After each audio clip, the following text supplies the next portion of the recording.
الحمد لله رب العالمين والصلاة والسلام على أشرف الأنبياء والمرسلين وعلى آله الطيبين الأطهرين لا سيما بقية الله في الأرضين روحي وأرواح العالمين له الفدا واللعنة الأبدية على أعدائهم من الآن إلى قيام يوم الدين. رب اشرح لي صدري ويسر لي أمري واحلل عقدة من لساني يفقهوا قولي. رب ادخلني مدخل الصدق واخرجني مخرج الصدق واجعلني من لدنك سلطانا نصيرا. اما بعد فقد قال الله تبارك وتعالى في كتابه المجيد وفرقانه الحميد وقوله الحق. اعوذ بالله من الشيطان الرجيم. بسم الله الرحمن الرحيم. ولا تنكحوا المشركات حتى يؤمن ولأمة مؤمنة خير من مشركة ولو أعجبتكم ولا تنكحوا المشركين حتى يؤمنوا ولعبد مؤمن خير من مشرك ولو أعجبكم أولئك يدعون النار والله يدعو إلى الجنة والمغفرة بإذنه ويبين آياته للناس لعلهم يتذكرون. قرآن مجید سورہ مبارک بقرہ 221 نمبر آیت ایک نیا موضوع ہے، نیا سلسلہ ہے. 221 نمبر سے لے کر 242 تک، یعنی یہ آیت اور اگلی 21 آیتیں خداوند متعال نے ایک اور موضوع ہمارے لیے ہدایت کے طور پر بیان فرمایا، جس کا تعلق ہمارے خانوادے سے ہے، ہماری فیملی سے ہے. مختلف موضوعات ہیں. بعض کا تعلق عقد نکاح سے ہے، جس کا جو آج کے لیے سرنامہ کلام ہے. 221 نمبر آیت، آیا مشرکہ عورت سے جائز ہے شادی یا نہیں؟ ٹھیک ہے، نکاح جائز ہے یا نہیں. لہٰذا اس سلسلے میں جو موضوعات ہیں اس میں نکاح ہے، مشرک یا مشرکہ کے حوالے سے، ماہواری کے حوالے سے جو احکام ہیں وہ ہیں. ایلا ایک موضوع ہے. ایلا یعنی اگر کوئی شوہر اپنی بیوی کے بارے میں قسم کھائے کہ میں ہم بستری نہیں کروں گا، اس کے بارے میں کیا حکم ہے، ایلا کہا جاتا ہے. اس کے بعد طلاق کے مسائل بیان ہوئے ہیں. اسی طرح عدت کے مسائل بیان ہوئے ہیں. عدت طلاق کتنا ہے، دودھ کے احکام کیا ہیں جو ماں پلائے گی، عدت وفات، اسی طرح منگنی، اسی طرح مہریہ، اسی طرح متعہ. یہ بہت سے مسائل ہیں جس کا تعلق انسان کی شادی سے ہے، طلاق سے ہے، نکاح سے ہے، عورت کے خاص مسائل سے ہے. اسی سلسلے کی پہلی آیت 221. شان نزول اس کے لیے ہے. مرصد ایک نام ہے، میم ر ث اور دال. مرصد یا مرصد صحابی ہے. رسول خدا صلی اللہ علیہ وآلہ وسلم نے اس صحابی کو، جو بہادر تھا، ایک ماموریت پر بھیجا اور کہا کہ جاؤ مکے میں، وہاں پہ کچھ لوگ مسلمان ہوئے ہیں، ٹھیک ہے، نئے مسلمان ہوئے ہیں، ان کو لے کے آؤ یہاں پر، کیونکہ خطرہ ہے، دشمن ہے، بحفاظت ان کو مدینہ پہنچاؤ. مرصد جاتا ہے، مرصد وہاں پہ جاتا ہے. جب جاتا ہے وہاں پر ایک عورت ہے عناق کے نام سے. زمانے جاہلیت میں وہ عناق سا عین نون الف قاف اس سے مشہور ہے. ملاقات ہو جاتی ہے. یہ عورت کردار میں اچھی نہیں ہے، یہ دعوت گناہ دیتی ہے. مرصد یا مرصد انکار کرتا ہے، کہتا ہے میں اس دور میں نہیں ہوں، میں مسلمان ہو چکا ہوں، میں نے کلمہ لا الہ الا اللہ پڑھ لی ہے، اب میں یہ کام نہیں کر سکتا ہوں. اسی کو تسلیم کہا جاتا ہے.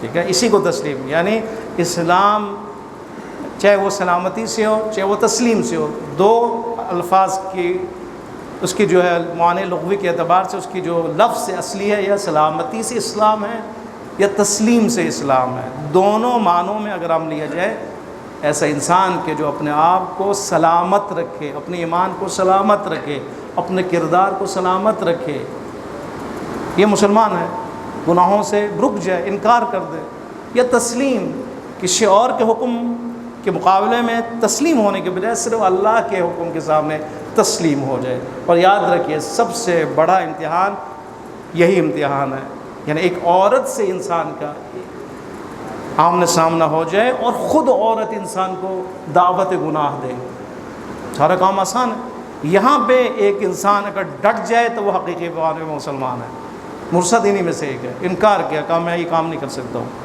اس عورت نے پھر اس کے بعد کہا کہ اگر یہ نہیں ہے تو میرے سے شادی کرو۔ عورت کون ہے؟ مشرکہ ہے، بت پرست ہے، شادی کا جو ہے مطالبہ کیا، شادی کرو۔ مرسل نے کہا میں یہ کام بھی رسول خدا کے تابع کروں گا، اگر رسول خدا اجازت دیں تو میں شادی کروں گا، نہیں تو نہیں کروں گا۔ بالآخر یہ لوٹے اپنے ان افراد کے ساتھ مدینے میں، ماجرا بیان کیا، جواب میں یہ آیت نازل ہوئی ہے، جواب میں، ٹھیک ہے، اس مشرکہ کے مطالبے کے پر کہ میرے سے اگر گناہ نہیں کرنا تو شادی کر لو۔ خدا نے آیت نازل کی، کون سی آیت؟ وَلَا تَنْكِحُوا الْمُشْرِكَاتِ، مشرکات سے یعنی مشرکہ عورت سے خبردار نکاح نہیں کرنا۔ تنحیکو کے دو معنی ہیں، ایک نکاح کے معنی میں، ایک ہم بستری کے معنی میں۔ یہاں پہ مراد عقد نکاح ہے، خبردار مشرکہ عورت سے نکاح مت کرنا، حتی یؤمننا، یہاں تک کہ وہ مومنہ نہ ہو جائے۔ اگر وہ مومنہ ہو جائے، اسلام قبول کر رہے ہیں، ہاں اجازت ہے، لیکن جب تک وہ مومنہ نہیں ہے، مشرکہ ہے، انحراف کا شکار ہے، صراط مستقیم پہ نہیں ہے، نہیں، کوئی اجازت نہیں۔ پھر آگے فرماتے ہیں وَلَا أَمَةٌ مُؤْمِنَةٌ خَيْرٌ مِّن مُشْرِكَةٍ وَلَوْ أَعْجَبَتْكُمْ، اگر کوئی کنیز ہو اور وہ مومنہ ہو۔ کنیز کسے کہا جاتا ہے؟ کسی کے انڈر میں کنیز ہے، اب وہ اس کو آزاد کرے اور یہ اس سے شادی کر لے، کنیز سے شادی کرنا۔ فرماتے ہیں ایک امہ مؤمنہ، ایک کنیز مؤمنہ بہتر ہے کس سے؟ ایک آزاد عورت سے جو مشرکہ ہے، ٹھیک ہے نا، اس کنیز سے اکثر لوگ نہیں کرتے۔ عام طور پر سنا جاتا ہے کہ اہل کتاب سے نہیں، ابھی انشاءاللہ اس پہ بات ہوگی۔ امہ مومنہ، امہ مومنہ یعنی کنیز مومنہ، کنیز ہے، کسی کے انڈر میں کنیز ہے، ظاہر اس کو زیادہ اہمیت نہیں دی جاتی، کنیز کی وہ کوالٹی نہیں ہوتی، ٹھیک ہے، کنیز کو ایک ثانوی نگاہ سے دیکھا جاتا ہے، ایک آزاد عورت کو خوب آزاد نگاہ سے دیکھا جاتا ہے۔ فرماتے ہیں اگر یہ کنیز عورت، کنیز مومنہ اگر تمہیں مل جائے، یہ بہتر ہے اس آزاد اور مشرک عورت سے۔ ہمارے لیے راہ دکھائے نا خداوند متعال نے۔ فرماتے ہیں امہ مؤمنہ وَلَأَمَةٌ مُؤْمِنَةٌ خَيْرٌ مِّن مُشْرِكَةٍ وَلَوْ أَعْجَبَتْكُمْ، اگرچہ یہ تمہیں تعجب میں ہی کیوں نہ ڈال دے، اگر کوئی ہو مشرکہ عورت، آزاد عورت، خوبصورت ہو، حسن میں ہو، ٹھیک ہے، مالدار ہو، پیسے والے ہو، کاروبار والی ہو، اس کا بیک گراؤنڈ اچھا ہو، فیملی بڑی ہو، ٹھیک ہے، اس کا حسب و نسب اچھا ہو، لیکن وہ کیا ہے؟ مشرکہ ہے، فرمایا تو اس کی کوئی حیثیت نہیں ہے۔ دیکھیے آپ نے، یعنی ایمان نے کہاں پہنچا ہے انسان کو، ایمان نے کیسے قیمت جو ہے انسان کے بڑھا دی ہے۔ آزاد عورت ہے، تعجب میں ڈالنے والے، اس کو دیکھ کے انسان حیران ہو جاتا ہے، خوبصورت ہے، حسن ہے، سب کچھ ہے، پیسے والے بھی ہے، سب کچھ ہے۔ اعجبتکم، اگرچہ یہ عورت تمہیں تعجب میں ہی نہ ڈال دے، حیران نہ کر دے، اس کی جتنی بھی چیزیں، آپ اس کی باڈی دیکھیں، آپ اسے قد دیکھیں، اس کے کاٹ دیں، اس کا حسن دیکھیں، جو بھی آپ جو ڈیمانڈ ہے انسان، جو بھی چیز تعجب آور ہو، اس کے باوجود بھی اس کی حیثیت زیرو ہے، صفر ہے۔ اس سے زیادہ بہتر کہ امہ مومنہ ہے، کنیز ہے اور مومنہ وہ بہتر ہے، اس سے شادی کرو لیکن اس سے شادی نہ کرو۔ البتہ سوال کیا حضرت نے، یہاں پہ مشرکہ سے کیا مراد ہے یا مشرک سے کیا مراد؟ آگے مشرک بھی آئے گا، مثلا وہ پہلے بیان کر دوں۔ فرماتے ہیں یہ تو یہ بات ہے کہ آپ جو ہے نا کسی مشرکہ سے، مرد مسلمان مومن عورت کو مشرکہ ہو، لیکن اس کے علاوہ بھی اگر کوئی شخص اپنی بیٹیوں کی شادی بھی، منگنی بھی اگر کروانا چاہے کسی مشرک سے، منع ہے، ممنوع ہے۔ اگلے حصے میں وَلَا تُنْكِحُوا الْمُشْرِكِينَ حَتَّىٰ يُؤْمِنُوا، خبردار تم بھی اپنی بیٹیوں کی شادی مشرکین سے مت کرنا، مگر کب؟ حتیٰ یؤمنوا، مگر وہ ایمان لے کے آ جائے۔ ٹھیک ہے، اگر وہ مشرک اگر ایمان لے کے آ جائے داماد بناؤ، اگر وہ مشرک رہے خبردار،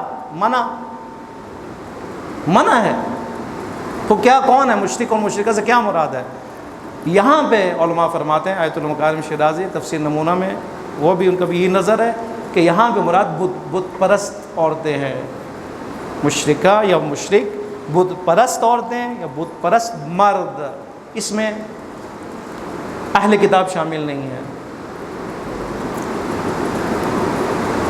بت پرست اس لیے، اس کی ایک وجہ ہے، اس کی وجہ یہ کہ قرآن نے کہیں پر بھی اہل کتاب کو مشرک نہیں کہا۔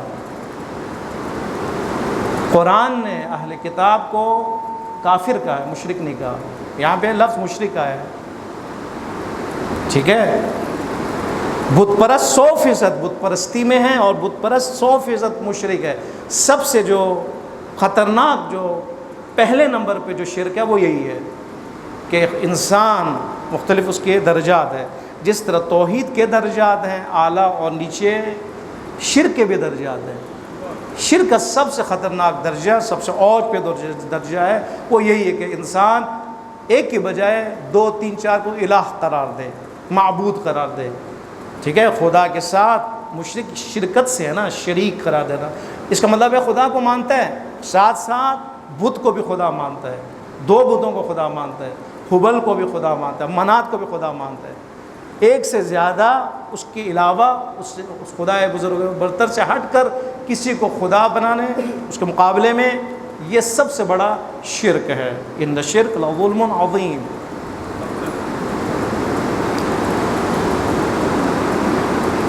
دوسرا شرک کیا ہے؟ دوسرا شرک، صلوات پڑھیں محمد و آل محمد۔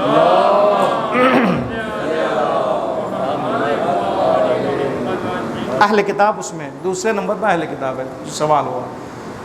دوسری شرک کی قسم یہ کہ خدا کے مقابلے میں خدا کو قرار نہیں دے رہا، خدا کا شریک قرار دیا جا رہا ہے، خدا کا بیٹا قرار دیا جا رہا ہے، خدا کے لیے بیٹی قرار دی جا رہی ہے، اس میں اہل کتاب شامل ہے، ٹھیک ہے۔ عیسیٰ ابن اللہ ہے، اس میں عیسائی شامل ہے۔ عزیر ابن اللہ ہے، اس میں یہودی شامل ہے، تثلیث کے قائل ہے۔ یہ دوسری کیٹیگری میں آتے ہیں شرک کے۔ تیسری شرک جو ہے، تیسرا نمبر شرک کا، وہ ہے کہ جو اسباب میں اسباب ظاہری کو مستقل قرار دے، بڑا اہم ہے یہ۔ خدا کے علاوہ خدا مسبب الاسباب ہے نا، اسبابوں کا اسباب خدا ہے، سب سے آخری سبب، پہلا سبب خدا ہے۔ خدا اسباب کو مہیا فرماتا ہے، واسطوں کو بناتا ہے۔ فرماتے ہیں اگر کوئی شخص اسباب ظاہری کو مستقل قرار دے خدا سے کاٹ کر، یہ بھی مشرک ہے، ٹھیک ہے۔ مثلا اگر کوئی امیر المومنین علیہ الصلوۃ والسلام کو مشکل کشا مانے، لیکن بذات ہی امیر المومنین کو مشکل کشا مانے، یہ نہ کہ خدا نے ان کو مشکل کشا بنایا، نہیں، خود وہ مشکل کشا ہے، بذات ہی مشکل کشا ہے، یہ قابلیت خود ان کی اپنی ہے، تو یہ بھی شرک ہے، یہ بھی شرک ہے۔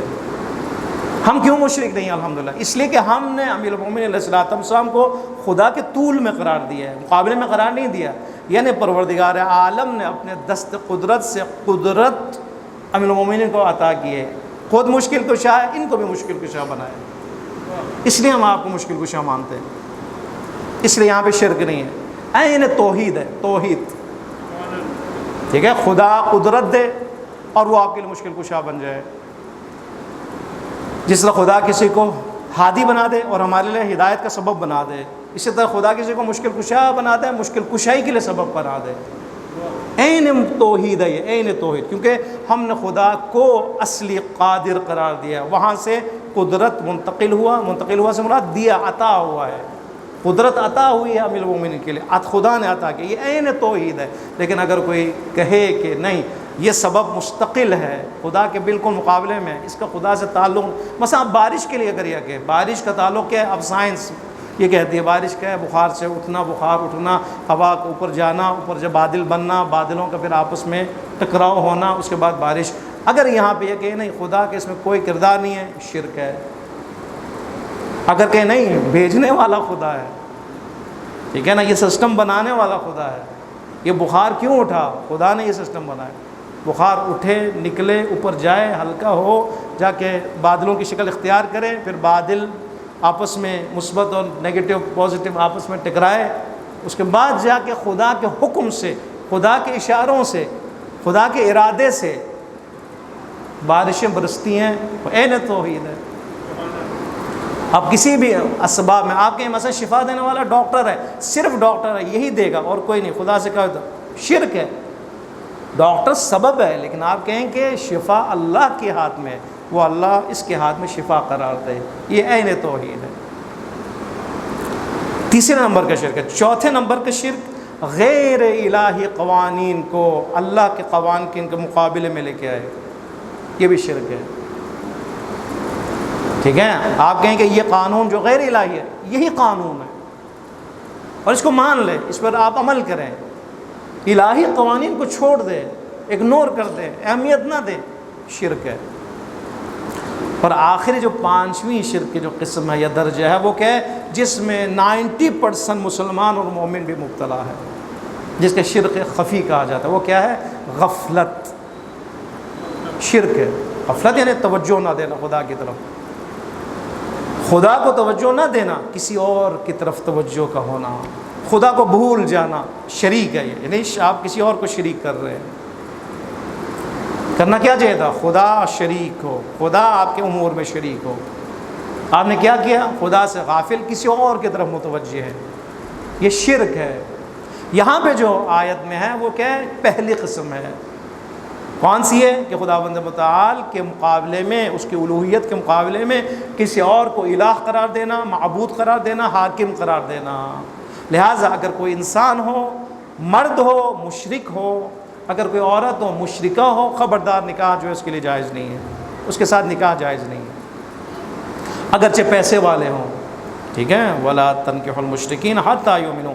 دونوں کے لیے اعجبہ کا لفظ استعمال ہوا ہے. چاہے وہ عورت ہو، تعجب میں ڈالتے حسن و کمال، اس کی ظاہری صورت سب کچھ، چاہے وہ مرد ہو، داماد بنانا ہے، لیکن ہم دیکھتے ہیں پیسے والا کیا کیا جائے، پوسٹ والا کیا کیا جائے، منصب رکھتا ہے کیا کیا جائے، وہ فلان کا گورنر ہے کیا کیا جائے، اس کی تو بہترین جو ہے وہ بیوروکریٹ ہے، لیکن کیا کیا جائے. دیکھیں اس کے پوسٹ کو دیکھ کر، وہ پوسٹ، اس کی ظاہری حالت آپ کو دیکھ کر خیرہ ہو جائیں، تعجب میں ڈال دے، اب حیران و پریشان ہو، انگوش بدندان ہو جائے. فرماتے نہیں، ان کی کوئی حیثیت نہیں، انکار کر دو. نہ داماد دو، نہ بیٹی دو، دونوں تمہارے لیے حرام ہے.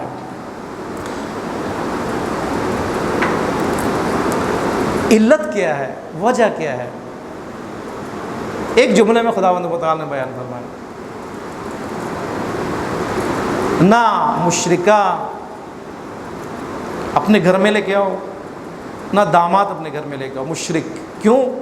اولئک یدعون النار، اس لیے کہ یہ لوگوں کو جہنم کی طرف بلائیں گے. اولئک یدعون النار، اس لیے کہ یہ کیا کریں گے؟ دعوت دیں گے، دعوت دیتے ہیں نار کی طرف، جہنم کی طرف. اذان محترم بہت اہم ہے نا. شادی صرف اس لیے تھوڑی کہ وہ جنسی خواہش پوری ہو. اسلام اور دین میں شادی کا فلسفہ کیا ہے؟ نسل. ٹھیک ہے. خانوادہ اور فیملی کی تشکیل، معاشرے کی تشکیل، اور پھر اس نسل کی تربیت، یہ ہے مقصد. اس کے بعد یہ کہاں ہو؟ لشکر اسلام میں تبدیل ہو جائے، بسیجید میں تبدیل ہو جائے، حزب اللہیت میں تبدیل ہو جائے،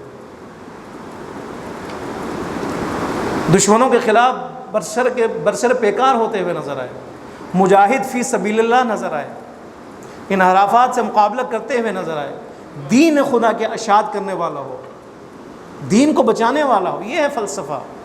اب آپ لے کے آ رہے ہیں ایک بیٹی کو جو مشرکہ ہے، کسی داماد کو جو مشرک ہیں.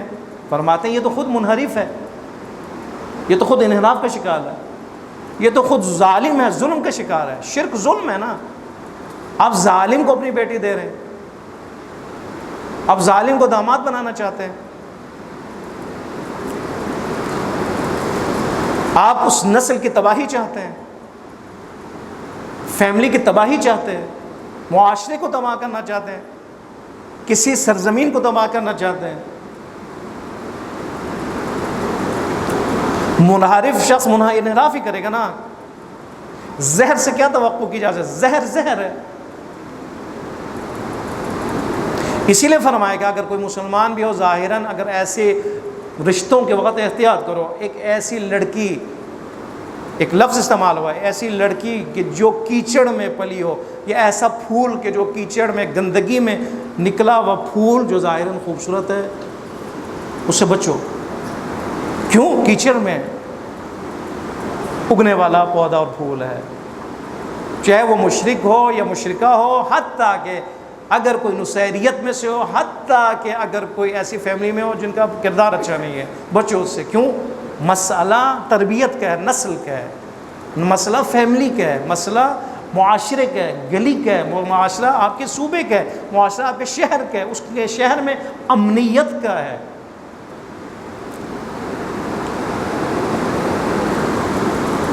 مفسرین بیان فرماتے ہیں اگر آپ مشرکہ کے ساتھ شادی کرنا چاہیں یا مشرک کو داماد بنانا چاہیں، آگ میں ڈالنے کے مترادف ہے، آگ میں ڈالنے کے مترادف ہے۔ اسی لیے فرمایا کہ اگر کرو گے تو یہ کیا کریں گے؟ یہ یقیناً یدعون النار، ٹھیک ہے؟ جو نسل ہوگی، نسل کے علاوہ گھر والے ہوں گے، گھر کے افراد ہوں گے، معاشرے کے افراد ہیں، ان کو لے کے جائیں گے کہاں پر؟ نار کی طرف، جہنم کی طرف لے کے جائیں گے۔ آگے فرماتے ہیں واللہ یدعو الی الجنۃ والمغفرۃ باذنہ، جبکہ اللہ کہاں بلاتا ہے؟ جنت کی طرف بلاتا ہے، مغفرت کی طرف بلاتا ہے، باذن، اپنے اذن سے۔ آپ غور کیجئے گا یہاں پر، جب ان کی بات آئی، مشرک مشرکہ کی بات آئی، تو خداوند متعال نے کیا فرمایا؟ یہ وہ لوگ ہیں کہ جو انسان کو، اپنے اولادوں کو بعد میں کیا کریں گے؟ نار کی طرف بلائیں گے۔ مقابلے میں کیا ہونا چاہیے تھا؟ مقابلے میں یہ ہونا چاہیے تھا کہ اگر مشرک نہ ہو، مومن داماد ہو، مومنہ عورت ہو، یہ تمہیں جنت کی طرف بلائیں گے، مغفرت کی طرف بلائیں گے۔ نہیں، یہ نہیں کہا، ان کے مقابلے میں خود لفظ اللہ آیا ہے، ٹھیک ہے؟ غور کیا آپ نے؟ یعنی اولئک یدعون النار، اس کے بعد نہیں کہا کہ ان کے مقابلے میں جو مومن داماد، مومن مشرکہ، وہ آپ کو جنت کی طرف لے جائیں گے اور مغفرت کی طرف لے جائیں گے، مقابلے میں نہیں فرمایا، خود اللہ کا نام لیا، اللہ نے اپنا نام لیا، واللہ یدعو الی الجنۃ، اللہ جنت کی طرف لے کے جاتا ہے۔ یہاں پہ کیا وجہ ہے؟ یہ خود اللہ کا لفظ آیا، یہاں پہ دو علتیں بیان کی، دو وجہ فرماتے ہیں۔ ہمیں یہ خداوند متعال سمجھانا چاہ رہا ہے، اگر یہ مومن مرد یا مومنہ عورت جس سے شادی کرنا چاہتا ہے، ایک مومن یا مرد جو داماد بنانا چاہتا ہے ایک انسان، فرماتے ہیں اللہ کی طرف اس لیے نسبت دی ہے کہ اس کا دعوت دینا، ٹھیک ہے، اللہ کی طرف، یعنی اس انسان مومن کا، مومنہ کا اللہ کی طرف دعوت دینا، حتیٰ کہ اس کی زندگی کا ہر موڑ، ہر کردار اصل میں مستقل نہیں ہے، خدا کی مدد سے ہے، ٹھیک ہے؟ مومن کی زندگی، مومن کا کردار، اس کی عائلی زندگی، اس کی معاشرتی زندگی، اس کے گھر میں بیوی اور شوہر کی حیثیت سے زندگی، اس کے بعد لوگوں کو، اپنے نسل کو خدا کی طرف بلانا۔ کیوں اللہ کا نام ہے؟ ان کا نام ہے، اس لیے کہ ان کا کردار وہی اللہ کا کردار ہے، ٹھیک ہے نا؟ ان کا ولی اللہ ہے، اس لیے خدا خود اپنا نام لے رہا ہے، ان کا نام نہیں لیا، خدا نے فرمایا اللہ بلاتا ہے، کہاں پر؟ جنت کی طرف اور مغفرت کی طرف۔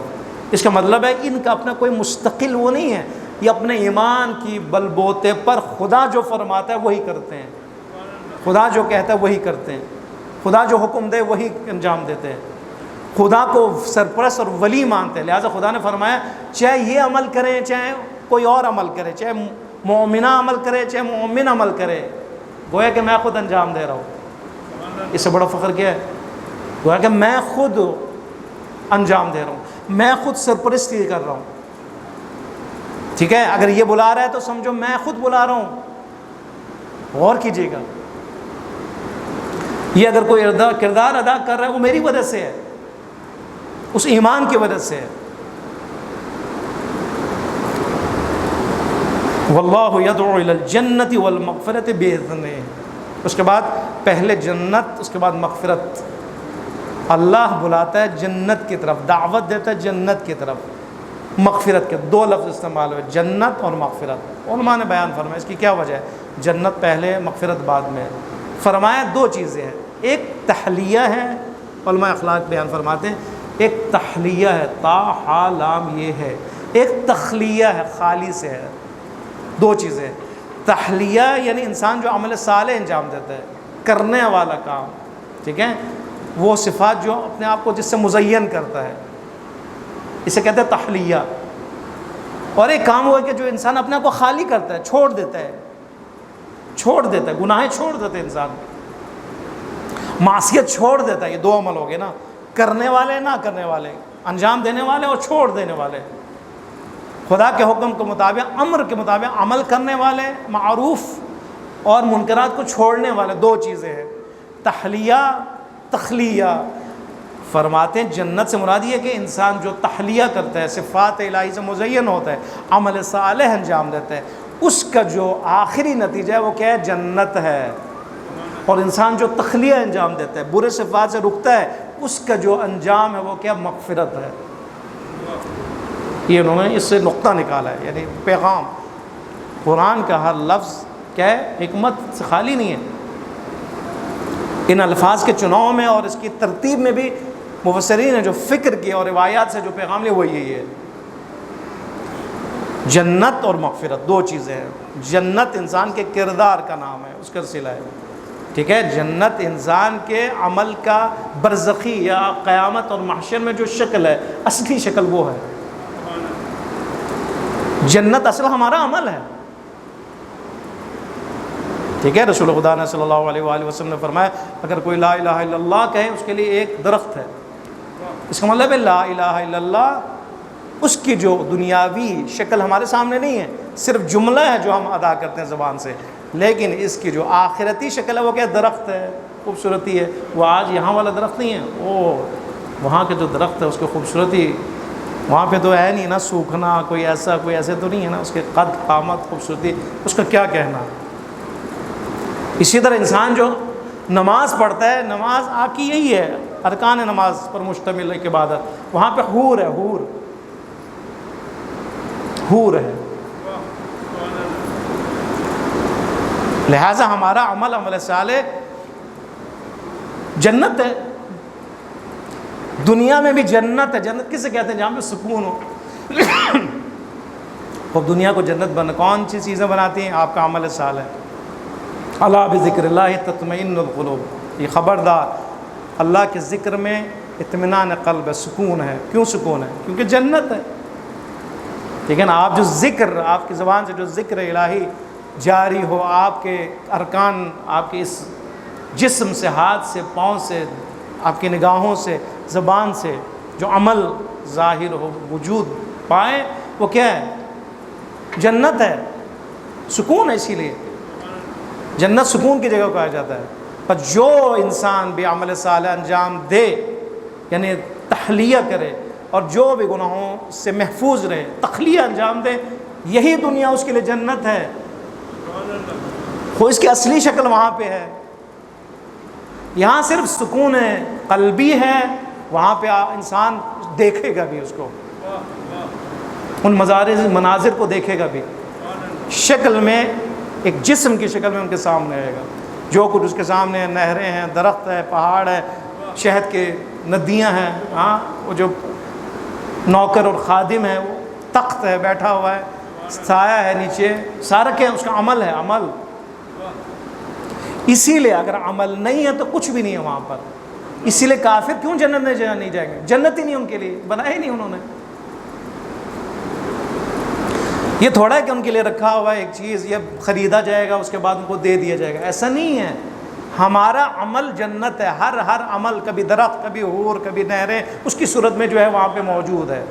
یہاں پہ ہمیں نہیں نظر آ رہا، ممکن ہے عالم برزخ میں اس کی تھوڑی جھلک نظر آ جائے۔ اس لیے کہ انسان جب قبر میں جائے اور پہلی رات کو وہ خوبصورت ہستی جو اس کے سامنے آئے گا، وہ کون ہے؟ وہ کہے گا کہ تو کون ہے، اتنا خوبصورت چہرہ، اتنا عظیم چہرہ، اتنا نورانی چہرہ، جس میں تمہاری نماز شب ہوں، نماز تہجد ہوں، جسم کی شکل میں حاضر۔ واللہ یدعو الی الجنۃ والمغفرۃ باذن، اللہ بلاتا ہے ان کے مقابلے میں مشرک نار کی طرف بلانے والے. لہٰذا ہر وہ شخصیت چاہے داماد کی شکل میں ہو چاہے وہ لڑکی کی شکل میں ہو، جو بھی انسان کو نار کی طرف بلائے بچ جاؤ اس سے، گھر میں نہیں آنے دو.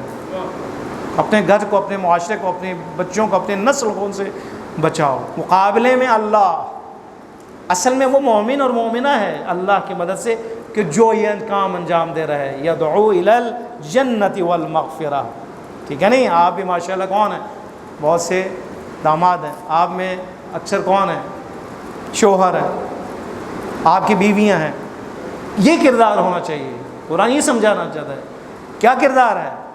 نسل کو، رشتہ داروں کو، اپنے بچوں کو، اپنے اولادوں کو جنت کی طرف بلائیں. ہمارا ہر کردار جنت کی طرف بلانے والا ہونا چاہیے، جنت بنانے والا، یعنی اس کا ہر کردار جنت بنانے میں سہیم ہو، حصہ دار ہو. بیوی شوہر کے لیے یہ اہتمام کرے، دونوں ماں باپ اولاد کے لیے اہتمام کرے. کیا کرے؟ درد رکھے ان کے لیے. ٹھیک ہے؟ اب اولاد کو کسی چوٹ لگ جائے تو دونوں تڑپ جاتے ہیں. خود نار سے کیوں نہیں تڑپتا یہ؟ ان کے لیے آپ کچھ بنا ہی نہیں، اب جنت ہی نہیں بنا رہے ہو. اس کے بہترین سکول کی فکر، اس کے بہترین آئندہ کی فکر، اس کے سرمایہ کی فکر اس کے بہترین سکول میں بھی ڈال دیتا ہے. اس درد کا جو علاج ہے وہ کیا ہے؟ 30-40 ہزار دے کر وہ بہترین سکول میں وہ ڈال دیتا ہے. ٹیوشن رکھتا ہے 30-40 ہزار کا ٹیوشن بھی اس کا رہتا ہے. یہ درد ہے نا، آئندہ کا درد اس کو دینے پہ مجبور کر دیتا ہے. یہ درد آخرت کے لیے کیوں نہیں ہے؟ جنت کے لیے کیوں نہیں ہے؟ جس اولاد کے لیے جنت کی تمنا نہ کرے وہ کیسی اولاد ہے؟ ٹھیک ہے؟ اس کے کردار، اس سکول میں وہ پڑھا رہا ہے جہاں پہ ڈانسنگ ہے، جہاں پہ شوز ہیں، سب کچھ ہے، اس کو کوئی فکر نہیں ہے. بس انگلش میڈیم ہے، آکسفورڈ کے کورس ہے، پتہ نہیں کیا کیا کورس ہے بس. لیکن وہاں پہ جو اس کو خراب کیا جا رہا ہے وہ کیا؟ اس کے ذہن کو بدلا جا رہا ہے وہ کیا؟ اس کی طرف توجہ نہیں. یہ درد کب پیدا ہوگا؟ یہ درد ہونا چاہیے نا. اب اس کے مقابلے میں ہمارے لیے کوئی وہ نہیں کہ ایسا، اس کے مقابلے میں ایسا نظام تعلیم بنا جائے، ایسا اسکول بنا جائے. پیسے ہے، سب کچھ ہے، لیکن یہ درد اگر ہونا اس کے مقابلے میں بنائے نا. آپ چھوٹے موٹے اسکول بنا رہے ہیں لیکن اس ہیوی ہائی کلاس کا آپ بنائے نا کہ اصل ضرورت ہی نہ پڑے آپ کے جو مومن نسل ہے وہاں پہ جائے. واللہ یدعو الی الجنۃ والمغفرۃ باذنہ، اللہ بلاتا ہے مغفرت کی طرف اور جنت کی طرف باذنہ، اس کے اذن سے اگر وہ چاہے تو، خدا کا ارادہ ہو تو، ورنہ نہیں.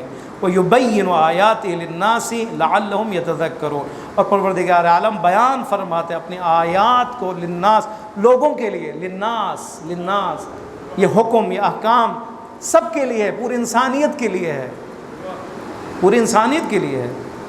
اس کے بارے میں سوچنا ہر انسان کے لیے ہے. للناس کا لفظ استعمال ہے. یہ آیات الہی، احکام الہی، معجزات الہی، اللہ کی نشانیاں. یبینو، خدا بیان فرماتا ہے للناس، لوگوں کے لیے.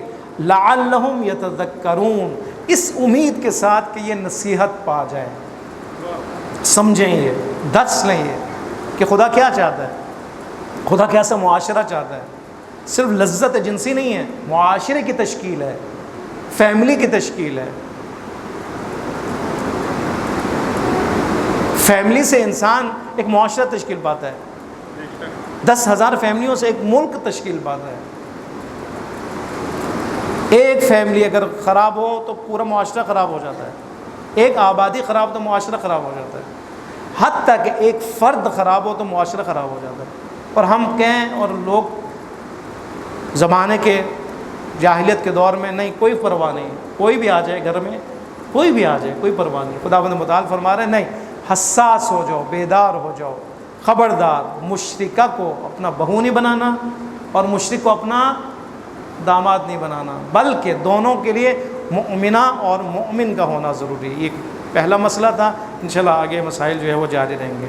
خداوند متعال کی بارگاہ میں ہم دعا کرتے ہیں پروردگار عالم بحق محمد و آل محمد و بحق قرآن ہمارے اس نشست کو اپنی عبادت شمار فرما. پروردگارا اس کے اجر و ثواب کو